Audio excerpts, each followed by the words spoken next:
Hello, everyone. It's time to listen. Tonight, we're going to talk a little bit about why believers are having the conversation about shacking up or living together before they get married. Tonight, I also have Dr. Shirley Moore with me, who is also my sister, and we're just going to have a discussion about what's wrong with that picture. So, Dr. Moore, say hello. Hello. How are you? How's everybody? All right. So it has been a common practice in the world concerning, living together before you get married. But it hadn't been one of those things that people didn't really consider if they were believers. So one of the things I, want to discuss tonight is why is that now something that we see believers doing? That they're saying we need to live together first before we get married. Is something wrong with that? Yes, I think that this and a lot of other things, believers are taking on the ways of the world, or they're staying in the ways of the world and not changing, not being transformed into following the standards that are set by Scripture. So it's like everybody's doing it, and then some believers are said as believers. What do you believe in? And if you're saying you're a believer, believe in what? If we believe in the Father and the Son and the Spirit, then we would behave like it, and that's not scriptural. To decide you're going to test drive and you're going to see if this works out, and then you're going to get a piece of paper. But the piece of paper really doesn't mean anything except for legal matters. But what are you doing when you cohabit? Like they do everything a marriage couple does, but you just don't have a piece of paper that says I'm committed. Right. And oftentimes that's the argument, because they're saying, well, it's just a piece of paper. It's just a piece of paper. Yeah, it's a legal document that says we are married, we got a license and what have you. But the argument has been it's just a piece of paper. And that is one of the standards of the world. Back in the day, even when people didn't want to get married, they said, well, that's just a piece of paper. We're committed to one another. And the problem with that is, yes, it's a piece of paper. And it's the laws of the land. But if you're not committed, if you're not truly committed, and you're saying, I need to test the waters first before I decide whether or not I am truly committed, if I want to be committed, or is this just something, if this is really going to work. So, they doing the same thing that everybody else is doing, but where do we draw the line as believers? And like you said, what do we really believe in? Are you really believing in the word of Yah? Are you just saying things or doing things according to your own understanding? They used to have a saying some time ago, and I guess this is not a popular saying anymore, but they used to say, put a ring on it.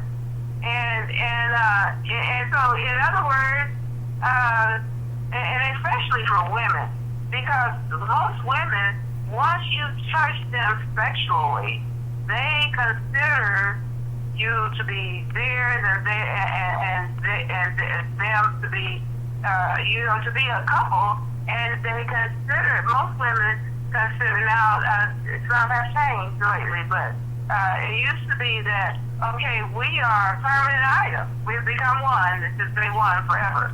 And so, but now, it's just like people are having sex, are staying together for a month or two or so, going through the routine, and then go find somebody else, then go find somebody else, or whatever have you.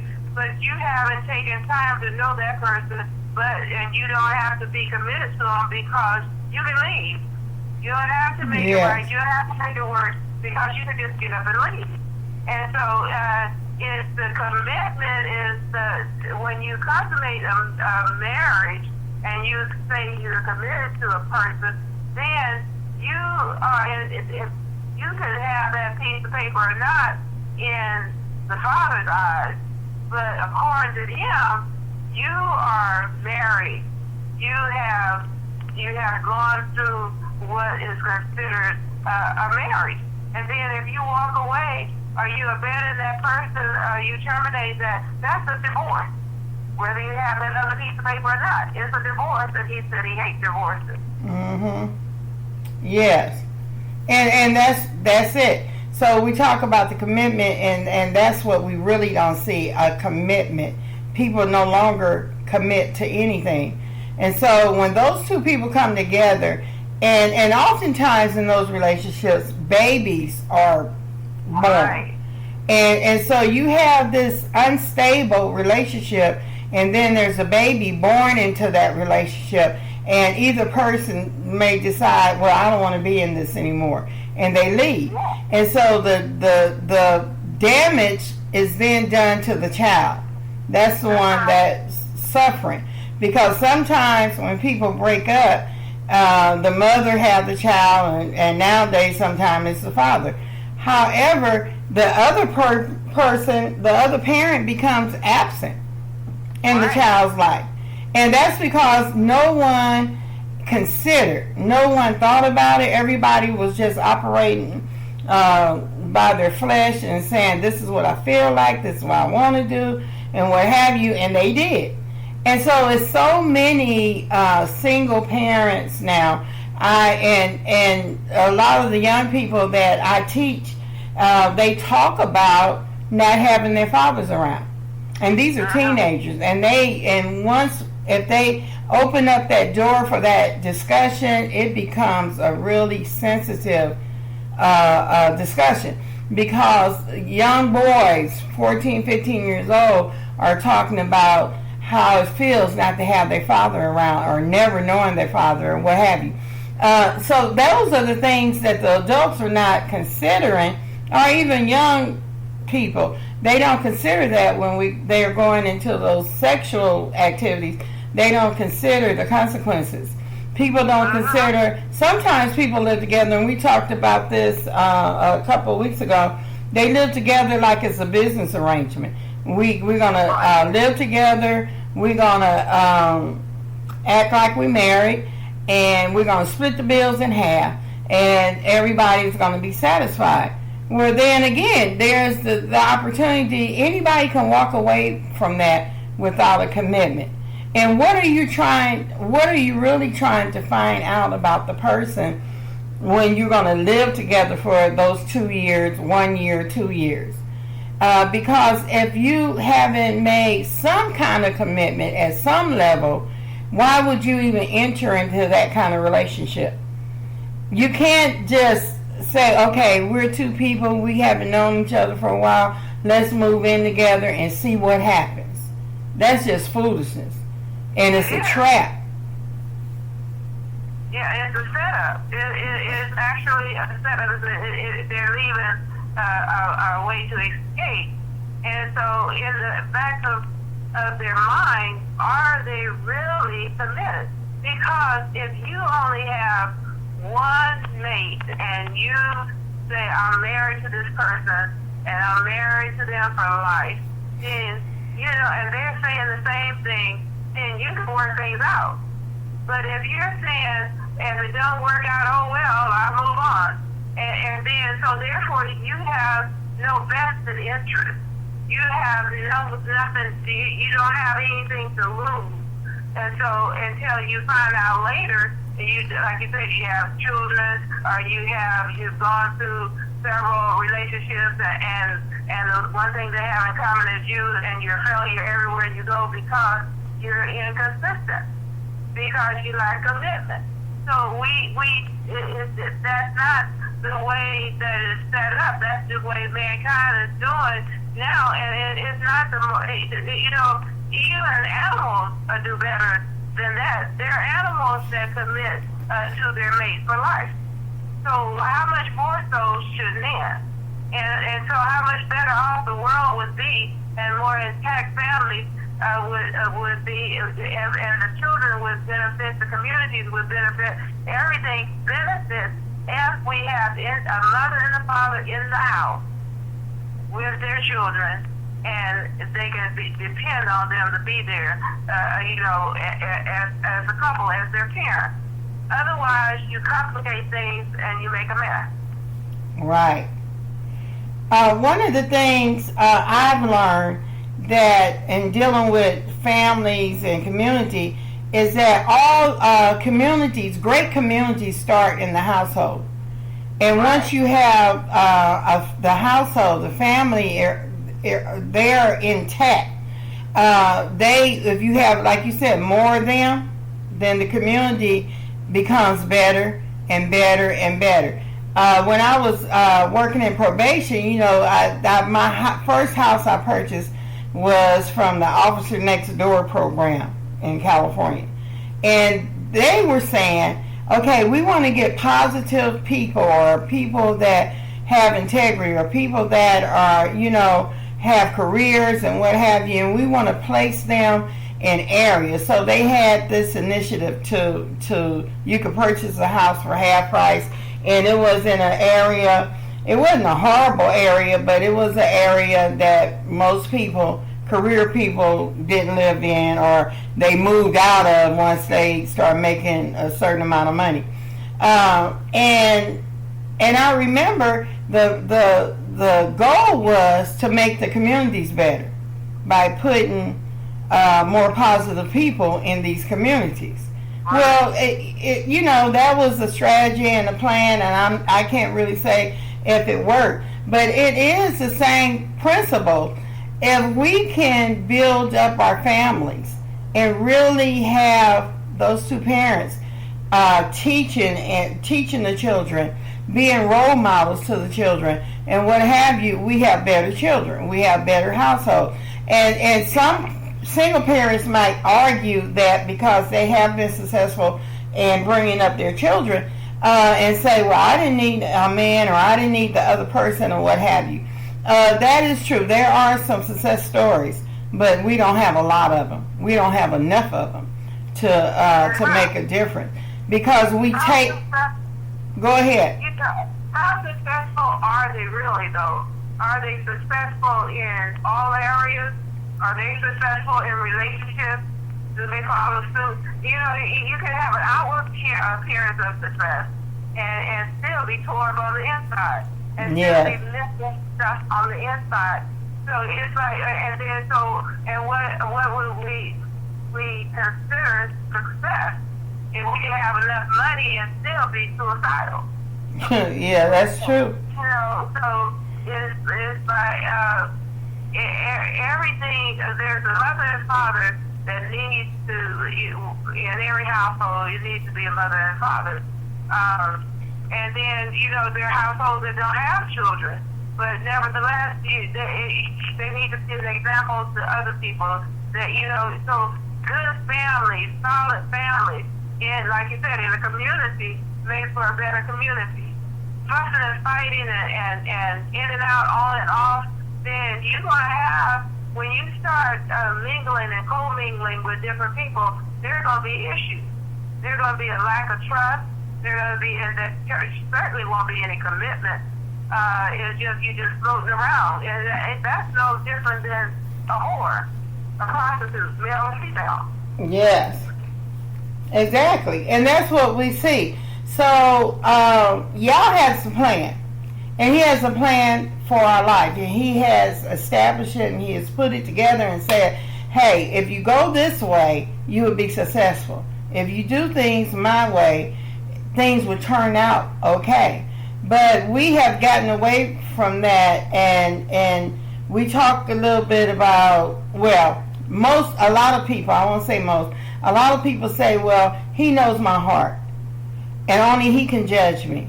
And that's true. He do know our heart, and only He can judge us.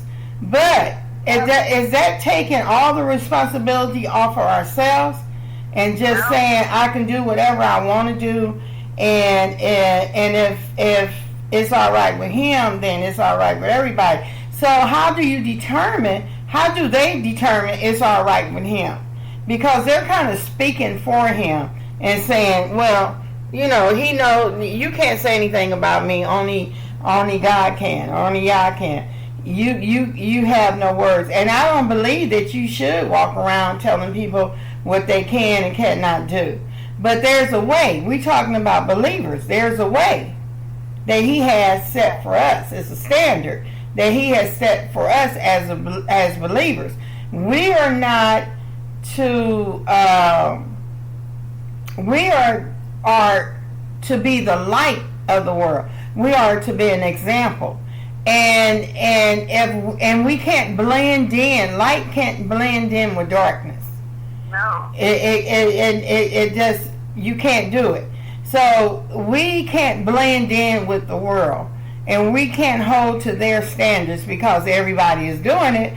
That doesn't mean we can, because we have another standard.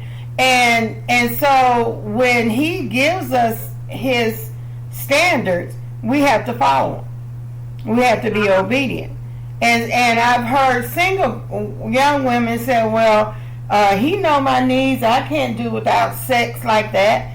And ain't nobody trying to marry me or whatever. But sometimes they start out in a relationship and they become sexual, even though they're saying they're believers, they become sexual, and that's not his way. And then the same thing happens to them as happens in the world. Then they're heartbroken because they're giving themselves and hoping that this person is going to love them, marry them, and they're going to be happy ever after. We talked today on the prayer about having patience. We have to have patience, and we have to hold to his standard. I don't believe he wants anyone to just live single, and that's, he loves marriage.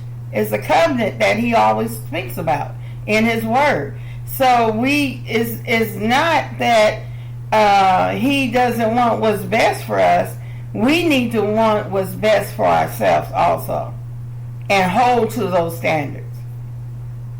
I think that the patient part is one of the patience and insecurity, and trying to win a person through sex, and that doesn't work with men, because men generally will have sex with anything that's willing, if they're not really committed to the word. And then the way we determine whether or not, he said, we know them by the fruit that they bear. So the way we determine whether or not a person is committed to the word is not living with them, but seeing what kind of fruit that they bear. Is getting to know them and to see what if they're committed to the Father. For as much as a person is committed to the Father, they're committed to love. Because and the way people treat the Father is surely the way they're going to treat people or worse. Because if they're not committed to the Father, how are they going to be committed to something else? Really committed, wholeheartedly. And then say, I'm a believer, but I'm going to step over here and do this like this, and I'm going to do this my way, because, he knows our heart. He knows our heart better than we know it. And he asks us to love him with all of our heart, all of our might, all of our soul, and all of our strength.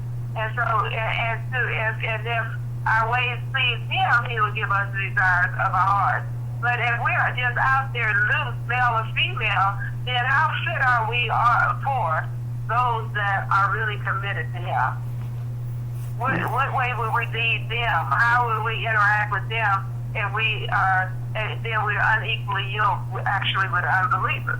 And so if two people need to come together with the Father before they get together in the bed. Yes. And make sure they're on one accord, and so that they're not just practicing practicing marriage. How that That doesn't make sense. That you're going to practice marriage, Yeah. and when it don't work, you're going to go. That's like going to the car lot and getting a car and say you're going to test drive it, and then don't bring it back.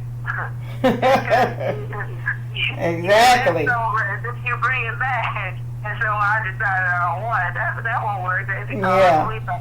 So we can't mess with people's feelings, and we can't. We need to stop and be patient and wait for that perfect person for us, and then go forward and let it be permanent. Get an understanding and be in agreement that this is permanent.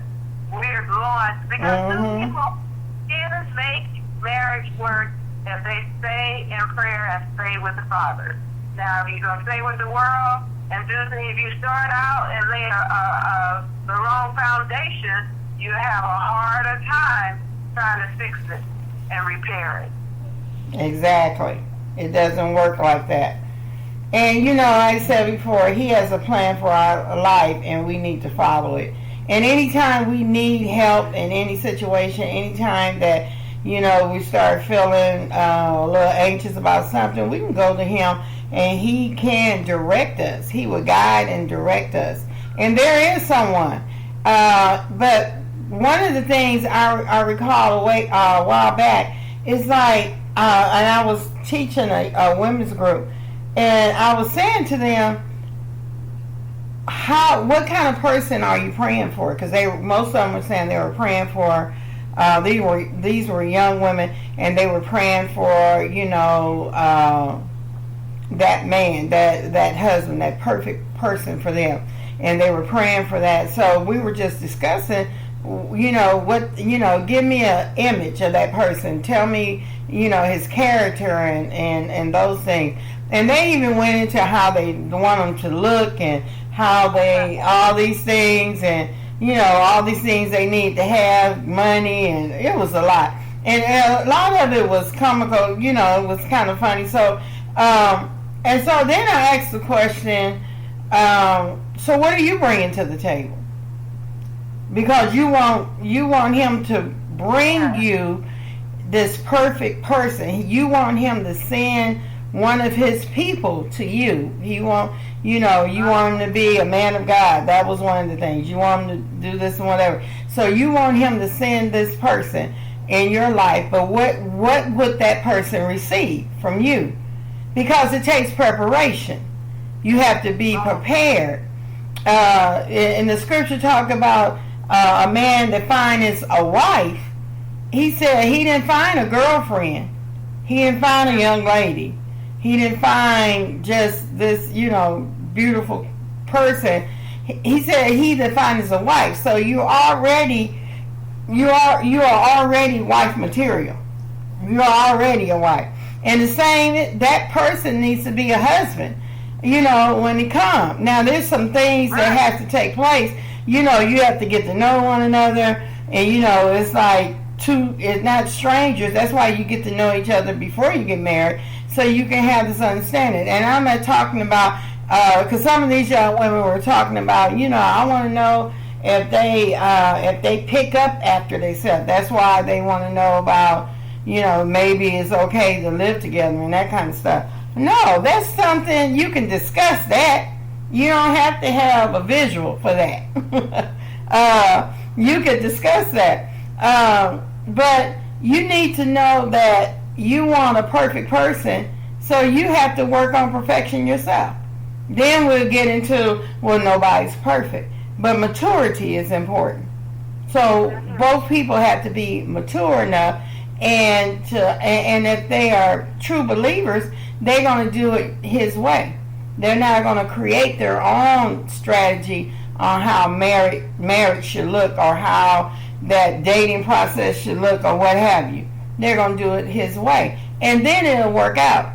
Because it has to be 100% on both ends. It can't be 50-50. I'm going to select my 50 and say, okay, you can have this part of me. but you can't, this part is going to be mine, and this part, I'm not even going to fix it. I ain't even going to try to, I'm good. I like that part of me. No, you have to be 100%. And you're bringing all of you into the relationship. And if you're really not ready for marriage or ready for the commitment, then you wait. And that's on both parties. You have to wait. Because you don't want to walk into a situation and you're not really ready. And people in church, they get a divorce and what have you. Believers get divorces or whatever. But that's not his will. So people are doing that on their own. So if you, and then if you can easily just walk away from a situation, then you're not ready. You're not ready. And you also have to make sure that you healed from previous situations. You have to make sure that you're whole.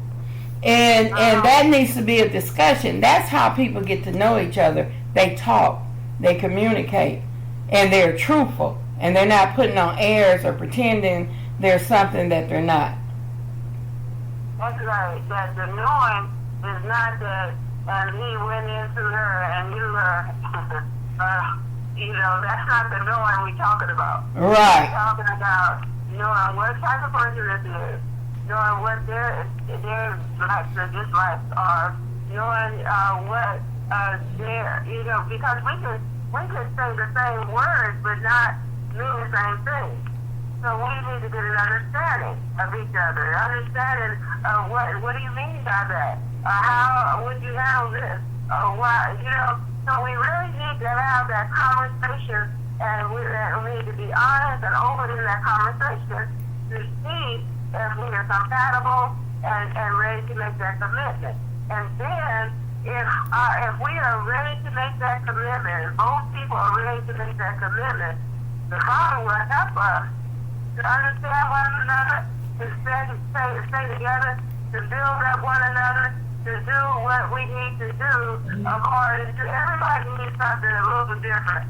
Might be the same thing, but it needs to be a little different in amount, maybe. Because some people need more understanding. Some people are verbal processors. So you need to know if a person is saying something and they're a verbal processor, that they are not coming to a conclusion. They're just thinking out loud. So you're not offended at their thoughts because they're speaking them out loud if you don't like them. And so if we know one another, and love is not something you fall in and out of. And so love is something that you commit to doing. And if you're committed to loving one another, you understand what loving is, then there's no reason why you can't stay together and get along.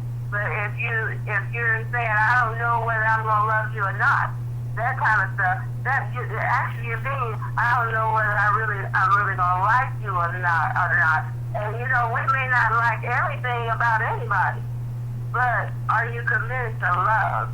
Are you committed? And so if you're waiting to see whether or not, if people took marriage seriously and they went about it the way we're supposed to go about it, then it wouldn't, and you could not easily get a divorce like you can now. Then people would make those, if your only choice was that person, then they would make it work. Right. It would be a lot fewer, way fewer divorces than they are now. They'd make it work because that either make that work or you stay single. Right. Exactly. So thank you, Dr. Moore. Our time is running out. But I just want to say, consider y'all's plan for your life. Consider the standards that he has set for us. Also consider your own feelings. Love yourself enough to be patient and wait. Thank you for joining us on tonight. Remember, it's time to listen. Bye-bye. Bye-bye.